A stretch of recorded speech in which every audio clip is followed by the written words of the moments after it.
Salmo 37.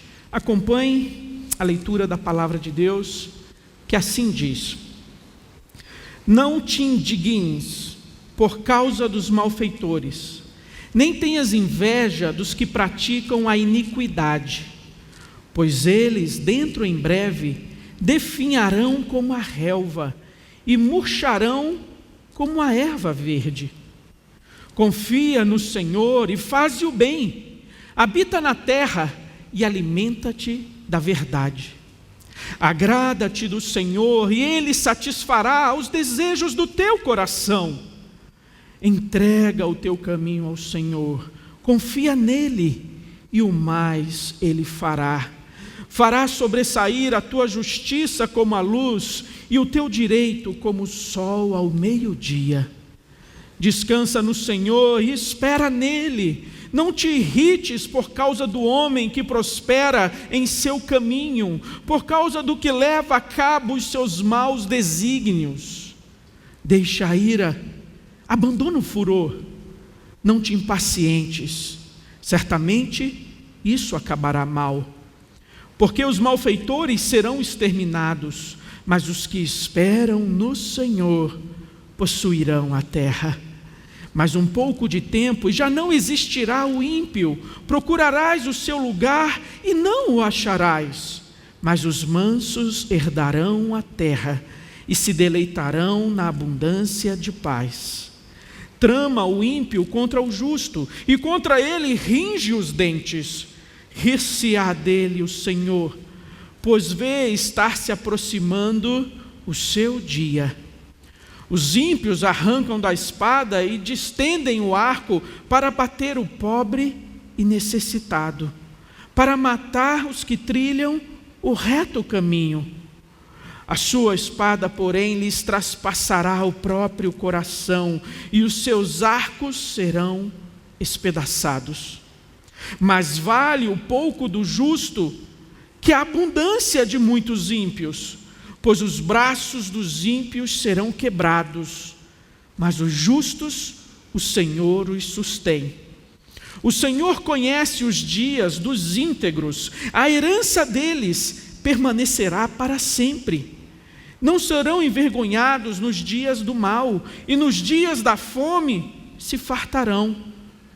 Os ímpios, no entanto, perecerão, e os inimigos do Senhor serão como o viço das pastagens. Serão aniquilados e se desfarão em fumaça. O ímpio pede emprestado e não paga.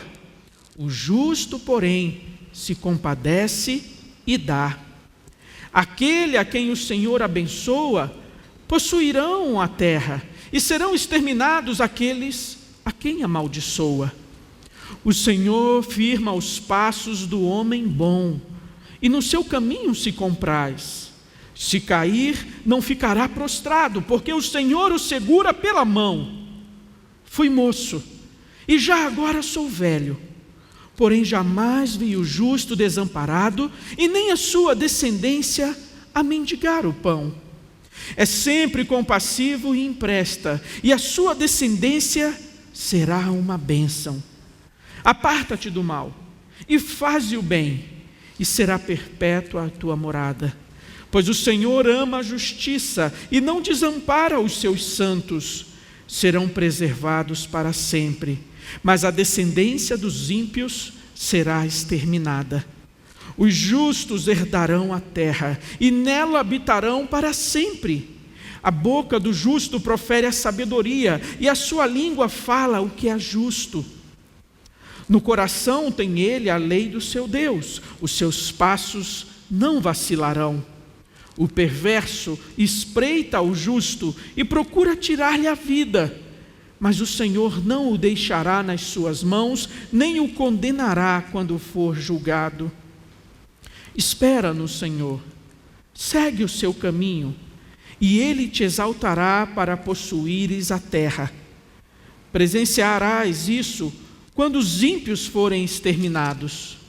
Vi um ímpio prepotente a expandir-se qual o cedro do Líbano. Passei e eis que desaparecera. Procurei-o e já não foi encontrado. Observa o homem íntegro e atenta no que é reto, porquanto o homem de paz terá posteridade. Quanto aos transgressores, serão a uma destruídos, a descendência dos ímpios será exterminada. Vem do Senhor a salvação dos justos, Ele é a sua fortaleza no dia da tribulação. O Senhor os ajuda e os livra-os dos ímpios e os salva, porque nele buscam refúgio. Amém. Meus irmãos, como o justo pode viver no mundo, na terra dos ímpios? E a resposta desse salmo é: olhe para frente, olhe para cima e deleite-se no Senhor. Esse salmo de Davi é um salmo já da maturidade. Ele o escreve já com uma certa experiência e bagagem de vida. Ele diz: fui moço e agora sou velho. E Davi já havia presenciado e visto muitas coisas na sua caminhada. E aqui ele analisa um fenômeno que o intrigava, que o incomodava, e não somente a ele. Se você inverter os números desse salmo, você vai cair no Salmo 73, o Salmo de Asaf. E lá também você vai ver esse servo de Deus envolvido com esse mesmo dilema: a prosperidade do ímpio e a dificuldade, o sofrimento, as lutas do justo. Então aqui Davi, ele olha para esse dilema, para essa questão, mas ele não prende o seu olhar apenas no presente, naquilo que acontece naquele momento. Ele procura olhar esse problema de uma perspectiva mais abrangente, mais completa. Armand Nichols Jr., naquele livro Deus em Questão, onde ele coloca num diálogo textos de Freud e de C.S. Lewis, ele diz o seguinte, que Freud e C.S. Lewis, embora ideologicamente distantes, ambos, porém, concordam que a felicidade é uma busca universal. Nenhum aspecto da vida é mais desejado, mais elusivo e mais desconcertante que a felicidade. As pessoas desejam e batalham por aquilo que acreditam que irá lhes fazer felizes. Boa saúde, boa aparência, um casamento ideal, filhos saudáveis, uma residência confortável, independência financeira, sucesso, fama. A lista segue adiante quase de forma infinita. Nem todo mundo alcança esses objetivos. Entretanto, encontra a felicidade. Mas o que é a felicidade afinal? Segundo o salmista, feliz e abençoado é aquele que experimenta a vida da melhor forma possível, ou seja, como o Criador planejou. Aquele que se alegra e se deleita em Deus, e nele confia em toda e qualquer situação. Uma das nossas dificuldades é a gente entender a felicidade como a abundância de bens, como a prosperidade financeira, como o sucesso profissional, o destaque, o reconhecimento, coisas que são visíveis, palpáveis, tangíveis. E essas coisas nós consideramos valiosas e preciosas, e reputamos a isso um homem bem-sucedido, um homem feliz, abençoado. Porém, na perspectiva de Deus, não é assim. Não é a abundância de bens, não é a prosperidade, a fama, o reconhecimento que a pessoa venha a alcançar, que vai fazer dela um bem-aventurado, um abençoado, um feliz. A questão é onde você vai focar, aonde você vai ajustar o close da câmera para ver mais de perto. A prosperidade do ímpio, a sua felicidade aparente, ou você vai colocar a sua atenção em Deus? na sua palavra. Então a primeira coisa que nos chama a atenção é que ele vai dizer assim, na nossa leitura nós vimos aqui várias ordens: faça isso, não faça aquilo, vários imperativos, que poderiam ser distribuídos, agrupados em algumas categorias, para a gente entender um pouco mais o conteúdo de todo o capítulo. Então a primeira lição que nós podemos tirar aqui é: olhe para frente, olhe adiante, olhe para o futuro, não olhe apenas para o presente, não olhe apenas para aquilo que está diante dos seus olhos nesse momento, mas olhe lá adiante, aquilo que Deus na sua palavra disse que vai acontecer. E uma vez que o seu olhar está naquilo que Deus disse que vai acontecer lá à frente, você não deve reagir da seguinte forma. Ele vai dizer no verso 1, não te indignes, não ficar indignado, literalmente aqui, não esquentar a cabeça, fica frio, tranquiliza o seu coração. Um coração que fica indignado diante da felicidade ou da prosperidade do ímpio, do injusto, do homem mau, um coração que fica indignado, preocupado e aflito com isso, não demonstra confiança no agir de Deus, de que embora as instituições humanas possam falhar, de que a justiça humana possa falhar, mas existe um Deus lá em cima que conhece os caminhos do coração de cada um, que vê além da aparência, que vê além das palavras, e Ele diz que há de julgar e dar a cada um segundo as suas ações. Então, quando a gente permite que o nosso coração fique indignado, preocupado, aflito, ansioso, nós não estamos demonstrando confiança no agir de Deus.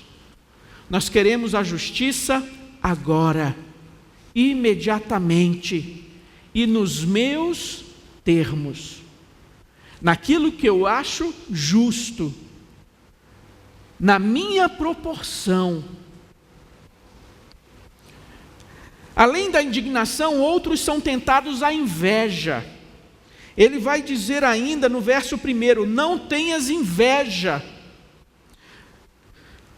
Às vezes aquele sentimento ronda o coração de que inutilmente temos servido a Deus, inutilmente temos tentado fazer as coisas certas, da maneira como Deus coloca, seja no seu namoro, seja na sua atividade profissional, seja nos seus estudos. Existem vários atalhos que estão aí à disposição para aqueles que querem alcançar êxito de forma rápida, burlando as regras. E às vezes o crente é tentado a cogitar que vale a pena, mas ninguém viu, ninguém o descobriu, ele está lá ganhando os aplausos, o reconhecimento. Será que vale a pena mesmo ser fiel a Deus e a sua palavra, crer e confiar naquilo que Deus diz? E assim o coração do justo, ele passa ali a ser tentado a invejar o sucesso e a prosperidade do ímpio. E a palavra do salmista é: não tenha inveja. Verso 7, não se irrite. Verso 8, não se ire. Olha a quantidade de mandamentos, de ordens, de coisas que podem nos acometer. A indignação, a ira, a inveja, a irritação, tudo isso pode sobrevir sobre nós quando observamos a prosperidade do ímpio e o seu aparente sucesso. Ele não é pego, ele não é julgado, ele não é punido, não há justiça. Não se ire. E aqui não é uma ira passageira, momentânea, é uma ira que se instala, que cria raízes, é uma ira que arde, consumindo a fé e a alegria da vida. Uma ira que passa a reger e controlar as nossas ações para com o ímpio. No verso 8 ele vai dizer ainda: abandona o furor. Você vê um crescente nessa indignação. Uma coisa é você não se comprazer na injustiça e no erro, você ficar indignado, você querer a justiça. Mas perceba que o sentimento vai tomando conta e vai crescendo, a ira, o furor, a fúria. E uma tentação é você querer fazer justiça com as próprias mãos. Você querer ser a vara de Deus, o instrumento de Deus para realizar justiça. E aí você corre o risco de pecar, de cometer excessos, de perder a sua razão, de deixar de trilhar o caminho da justiça e se fazer um igual e um semelhante ao ímpio, ao pecador, ao injusto. A verdadeira diferença entre o justo e o ímpio não está no bem-estar material. Não é essa a diferença entre o justo e o ímpio, sua prosperidade, seu bem-estar. Mas você sabe aonde se centraliza a diferença entre o justo e o ímpio? Na relação íntima e pessoal com o Deus Criador, na proximidade, no conhecer a Deus, no ter acesso à presença de Deus, as nossas orações chegarem à sua presença, sermos amigos de Deus. Aqui está a diferença entre o justo e o ímpio. E não a conta bancária, não os carros que estão na garagem. Não é nisso que reside a diferença entre o justo e o ímpio. Davi assim avaliou esse cenário de uma forma ampla. Analisou aquilo que é passageiro, a prosperidade do ímpio, a luz daquilo que é eterno, a sabedoria de Deus, a justiça de Deus. Coloque a sua confiança em Deus e não na instabilidade das riquezas. Não permita que as circunstâncias roubem a sua paz, a sua alegria, a sua retidão. Olhe para frente, olhe para aquilo que Deus disse que vai fazer, e assim, não faça estas coisas.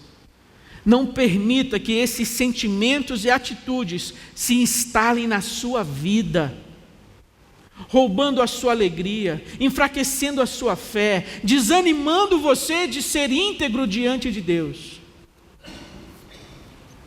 Mas além de olhar para frente, Davi nos convida aqui a olhar para cima, a olhar para o nosso Criador, a olhar para aquele que tudo vê, diante dos seus olhos nada está oculto, e Ele há de recompensar e julgar a cada um.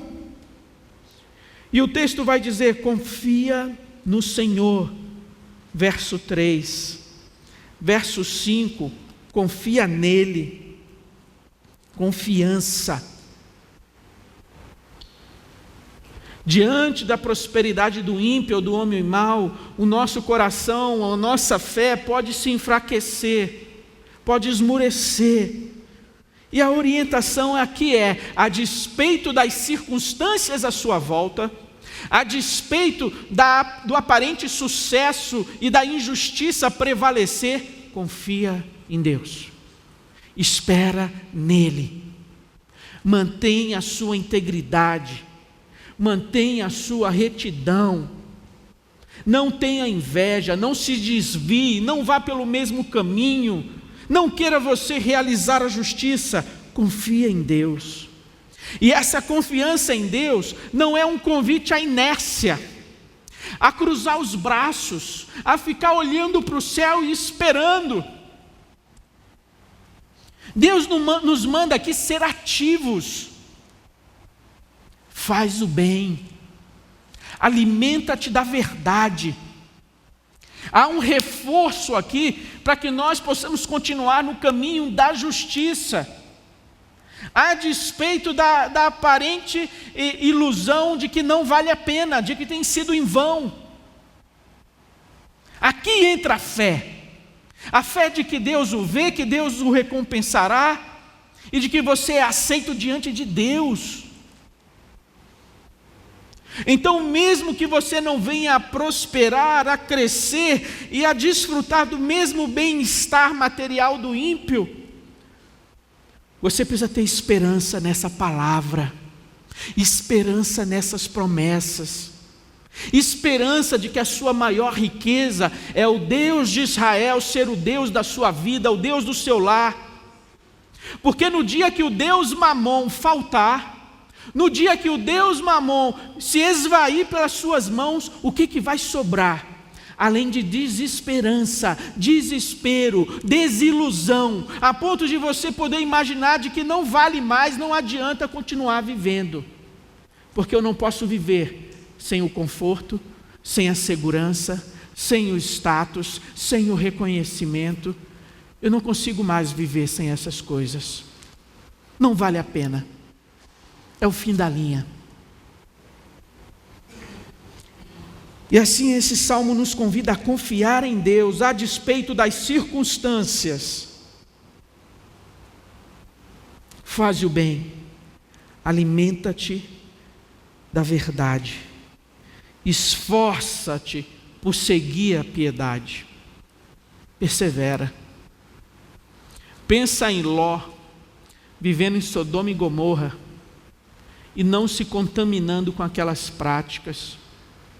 Pensa em Daniel, numa terra estranha, seu nome foi trocado, recebeu um novo nome, e ali ele era pressionado, induzido, sugestionado a assumir uma fé em outros deuses, a confiar em outros deuses. Afinal, o Deus de Israel não os livrou das mãos de Nabucodonosor.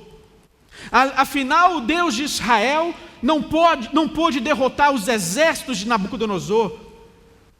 Vocês foram trazidos cativos, envergonhados e oprimidos para a Babilônia. Rejeita esse Deus e se prostre diante da estátua de Nabucodonosor. Ore e peça somente a Nabucodonosor.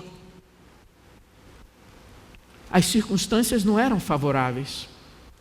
Aparentemente Deus estava ausente, Deus havia virado as costas, houve um vexame nacional, o templo de Deus queimado e destruído, mas ainda assim ele perseverou na sua integridade, na sua justiça, em ser fiel e servir a Deus. Lembra do conselho da esposa de Jó? Você ainda conserva a tua integridade, Jó? Amaldiçoa esse Deus, amaldiçoa esse Deus e morre. Ao que Jó, na sua fé, ele perseverou. Você fala como uma louca. Receberemos de Deus o bem e não o mal? Serviremos a Deus apenas enquanto Ele nos enche de bens e de bênçãos? Serviremos a Deus por aquilo que Ele nos dá e não por aquilo que Ele é? Serviremos a Deus porque religião é fonte de lucro? Era o que Satanás queria provar ali. Claro que Jó te serve, olha a vida dele. Fazendeiro, latifundiário, um dos mais ricos da sua terra, tira o que ele tem e você verá se ele não te nega na sua cara. Mas mesmo diante das perdas, mesmo diante do conselho da esposa, Jó nos dá um testemunho aqui de perseverança. Faz o bem, alimenta-te da verdade. Tiago vai nos lembrar que a ira do homem não produz a justiça de Deus. Agrada-te do Senhor. Verso 4. Agrada-te do Senhor. Agrada-te do caminho do Senhor. Agrada-te da palavra do Senhor. Ele não fala aqui, agrada-te das bênçãos do Senhor, agrada-te aqui das orações respondidas, agrada-te aqui da família com saúde, agrada-te aqui da casa confortável, agrada-te daquilo que Deus te deu. Não, agrada-te do Senhor. Gozar as bênçãos e esquecer aquele que as concedeu é idolatria. É imaginar que o meu braço conquistou e alcançou tudo aquilo. É esquecer que a boa mão de Deus nos abençoou, nos conduziu e fez prosperar o trabalho das nossas mãos. Agrada-te do Senhor e Ele satisfará os desejos do teu coração. Esse é um versículo aqui muito mal interpretado, entendido como um cheque em branco. Então eu quero passar naquele concurso, eu quero passar ali naquele vestibular, eu quero namorar aquele rapaz ou aquela menina, Deus vai conceder o desejo do meu coração. Um cheque em branco. A palavra de Deus diz, agora ele vai ter que cumprir. Mas o texto não está dizendo isso. Qual que é o primeiro desejo do salmista aqui? Vamos entender esse versículo à luz de todo o capítulo, de todo o assunto que está sendo discutido aqui. E o que o salmista anseia aqui é por justiça. O que o desejo do coração mais anseia e quer ver aqui é justiça. Tanto que o verso 6 continua a desenvolver o assunto. Agrada-te do Senhor e Ele satisfará os desejos do teu coração. Entrega, rola seu fardo, entrega o teu caminho ao Senhor, confia nele e o mais Ele fará. Fará sobressair a tua justiça como a luz e o teu direito como o sol ao meio-dia. Esse é o anseio do salmista. O seu direito, a justiça, e não uma lista infindável de desejos e cobiças, que Deus aparentemente está agora comprometido e obrigado a ter que suprir e satisfazer. Não. À luz de todo o capítulo, do assunto que está sendo discutido aqui, que Deus está prometendo, é que Ele fará sobressair a justiça e o direito do seu servo. Entregue a questão ao Senhor. Descansa em Deus. E esse descansar em Deus aqui, que ele coloca no verso 7 e também no verso 34, quando ele fala espera no Senhor, descansa no Senhor, está muito relacionado com o capítulo 46 e o capítulo 62, naquela ideia de aquietai-vos, de se aquietar diante de Deus. Quando ele diz, somente em Deus, ó minha alma, espera silenciosa, porque dele vem a minha esperança. Então essa alma esperando silenciosamente em Deus, somente em Deus, é essa ideia aqui de descansar, se aquietar em Deus. Se refugie e se esconda em Deus.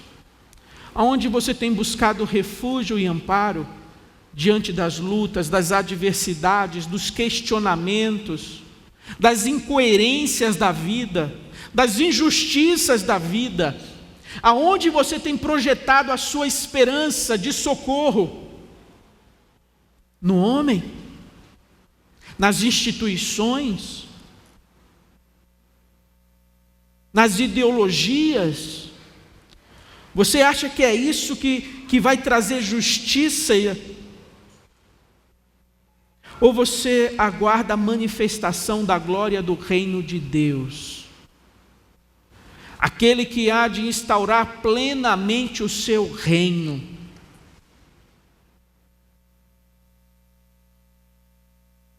Só há um Messias, só há um Salvador, um Redentor, Jesus Cristo de Nazaré.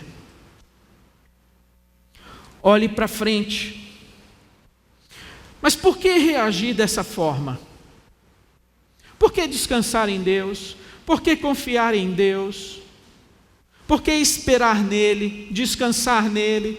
Por que entregar a Ele? Olhe para frente. E você vai saber por que reagir dessa forma.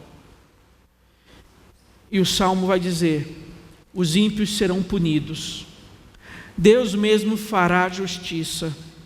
Deus advogará a sua causa. Deus te livrará e te susterá. Deus é totalmente confiável e Ele abençoa o seu povo com a sua provisão, com a sua presença, com a sua proteção. É um Deus presente, é um Deus protetor, é o Deus provedor. Por isso reagir dessa forma. Por isso não fazer justiça com as próprias mãos, por isso não invejar o ímpio, por isso não se entregar ao furor, à ira e à indignação, mas se aquietar em Deus, fortalecer a nossa confiança nele, se aquietar e esperar o socorro somente nele, porque Ele está presente, porque Ele protege, porque Ele provê. Lembre-se que Deus defende e cuida daqueles que nele colocam a sua esperança. Deus defende e cuida daqueles que nele colocam a sua esperança. Nós temos alguns exemplos bíblicos de homens justos que sofreram injustiça. Já no capítulo 4 de Gênesis, Abel foi aceito na presença de Deus, mas o coração do seu irmão se encheu de furor e ira, e assim Abel foi sacrificado. José, seus irmãos queriam matá-lo. Joabe, assassinado a mando de Davi. Joabe não, Urias. Olhei para a cara do Abidã, ele franziu a testa assim, aí eu falei: Urias morreu a mando de Davi. E a execução foi feita ali por Joabe. Ele era o comandante, ele deu as ordens, ele organizou a tropa, né? Ele colocou no fronte de batalha, ele cumpriu as ordens que ele recebeu. Fato é que Urias, mesmo sendo fiel, mesmo considerando que os seus companheiros estavam em batalha, ele não quis entrar na sua casa e deitar-se com a sua esposa. Foi assassinado. Nabote, que simplesmente não quis vender a sua vinha, e por isso Acabe ficou de mimimi. E Jezabel: Acabe, o que aconteceu, Acabe? Eu queria, ampliar minhas vinhas, minhas plantações, e aquele Nabote não quis vender e acabou com o meu dia, não quero comer, não quero nada. E Jezabel deu um jeitinho. Falso testemunho, testemunhas compradas. Tchau, Nabote. Jesus, aquele em quem não havia dolo, aquele a quem Pilatos disse: olha, não vejo nele mal, iniquidade, pecado algum. E a Bíblia diz que ele foi como uma ovelha muda para o matadouro. Quando Pedro quis fazer uso da espada, Jesus disse: guarda a tua espada. Eu vim para essa hora, para esse momento.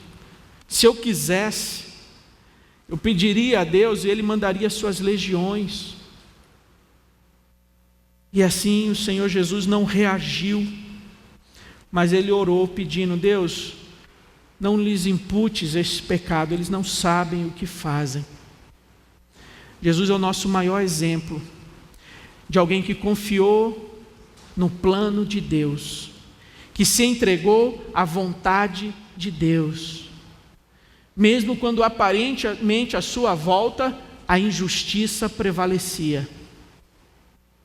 Mas ele confiou em Deus, no plano do Pai. Uma das nossas dificuldades com esse ensino do Salmo 37 é que muitas vezes as pessoas têm uma espiritualidade comprometida apenas com a prosperidade aqui e agora. É uma espiritualidade que está amarrada com a prosperidade aqui e agora. Pessoas que vão à igreja para resolver seus problemas imediatos, saúde, casamento, profissão, finanças, como se o Evangelho de Deus se resumisse tão somente a nos ajudar para vivermos melhor no dia de hoje, agora. De que adianta ter tudo e não ter a Cristo? De que adianta ganhar o mundo inteiro e perder a sua alma? De que adianta estar na igreja, mas viver invejando e cobiçando o ímpio? Porque o seu coração vai ficar amargurado. A sua fé e confiança em Deus vai ser enfraquecida e minada. Assim, a nossa fé, a nossa confiança tem que estar assentada, fundamentada na palavra de Deus, nas suas promessas, e não apenas naquilo que está diante dos nossos olhos no momento presente. David Paulinson, ele nos diz que nós lutamos com a prosperidade dos maus, porque no fundo não estamos convencidos de que as coisas realmente valiosas deste mundo são invisíveis. Nós achamos que as coisas valiosas deste mundo são visíveis, palpáveis e podem ser acumuladas e guardadas. Esse salmo acaba tocando naquele assunto que Jesus falou: aonde estiver o seu tesouro, ali também estará o seu coração. Se o meu coração estiver na segurança, no conforto, no prazer, nas viagens, numa casa confortável, no reconhecimento, nas coisas boas dessa vida, se o meu coração estiver nessas coisas, e para a vida valer a pena eu tenho que ter estas coisas, eu vou ter muita dificuldade em servir a Deus e ver o ímpio prosperando. Enquanto eu não entender que a maior riqueza é ter a Cristo, é ter a esperança da vida eterna, de que um dia nós vamos habitar e viver em novos céus e nova terra, onde habitam a paz e a justiça. Se o meu coração não acalentar essa esperança, essa confiança na promessa de Deus, e ver nisso a minha maior riqueza, eu vou querer a minha parte aqui e agora. Dá-me o que eu tenho direito, dá-me a minha porção. Nós vamos nos assemelhar àquele filho pródigo, que estava na casa do pai, mas estava insatisfeito. Olhava pela janela e viam ali outros jovens brincando, gozando a vida, desfrutando das festas, e aquele filho pródigo que tinha uma mesa farta, que tinha a presença do pai, o abrigo do pai, ele falava: não está bom, isso não me basta, eu quero gozar a minha herança aqui e agora, eu não quero esperar, eu não quero aguardar. E o que aconteceu com aquele coração, com aquela vida, com aquela herança? A herança se dissipou, a música da festa acabou, os amigos sumiram, e o que ficou foi um gosto amargo na boca, uma dor de cabeça, uma ressaca, e a dura realidade de que ele fez um péssimo negócio. Trocar a presença do Pai, a promessa da herança futura, para querer a sua parte aqui e agora. Lutamos com a prosperidade dos maus, porque no fundo não estamos convencidos de que as coisas realmente valiosas deste mundo são invisíveis. Por fim, algumas verdades que nós podemos aplicar aqui à nossa vida, ao nosso coração. A injustiça é uma realidade, é um fato. Vivemos num mundo caído, que se opõe aos filhos de Deus. Alegrias e aflições nós receberemos a cada dia. A cada dia. Nós não sabemos o que essa semana nos reserva. Quais notícias receberemos? Quais acontecimentos sobrevirão sobre a nossa vida, sobre a nossa casa? Nós não sabemos. Alegrias e aflições nos esperam a cada dia. Enfrentaremos oposição e não devemos nos surpreender com isso. Paulo, na sua segunda carta aos Coríntios, no capítulo 4, ele nos ensina que em tudo somos atribulados, porém não angustiados, perplexos, porém não desanimados, perseguidos, porém não desamparados, abatidos, porém não destruídos. E por isso não desanimamos, pelo contrário, mesmo que o nosso homem exterior se corrompa, contudo o nosso homem interior se renova de dia em dia, sustentado pela fé na promessa de Deus, sustentado pela fé na palavra de Deus, nas suas promessas. Sabendo que a nossa leve e momentânea tribulação, pastor, leve e momentânea? Parece que essa dor não passa, parece que essa angústia não passa. Mas na perspectiva da eternidade, de tudo aquilo que está reservado, de tudo aquilo que ainda nós vamos viver com Deus, com o povo de Deus, por toda a eternidade, esse sofrimento que você está passando hoje, essa semana, esse mês, esse ano, ou talvez há alguns anos, esse sofrimento à luz de tudo que nos aguarda e nos espera, nada mais é do que uma leve e momentânea tribulação, que é usado por Deus para produzir em nós um eterno peso de glória, acima de toda e qualquer comparação. Você sabe o que sustenta esse homem? O que sustenta essa fé? Esperança. Não uma esperança vazia, não é uma esperança cega,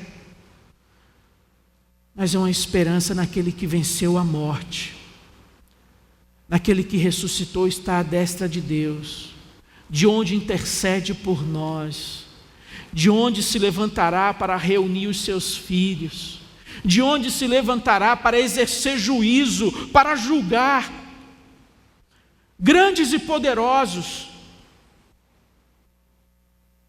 Assim a nossa leve e momentânea tribulação é usada por Deus para gerar e produzir em nós um eterno peso de glória acima de toda e qualquer comparação.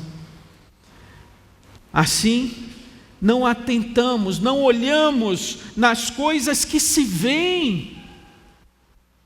as dificuldades do presente, a prosperidade do ímpio, a injustiça e a maldade que campeiam, não atentando nas coisas que se veem, mas nas que se não veem, porque as que se veem são temporais, passageiras, e as que se não veem são eternas.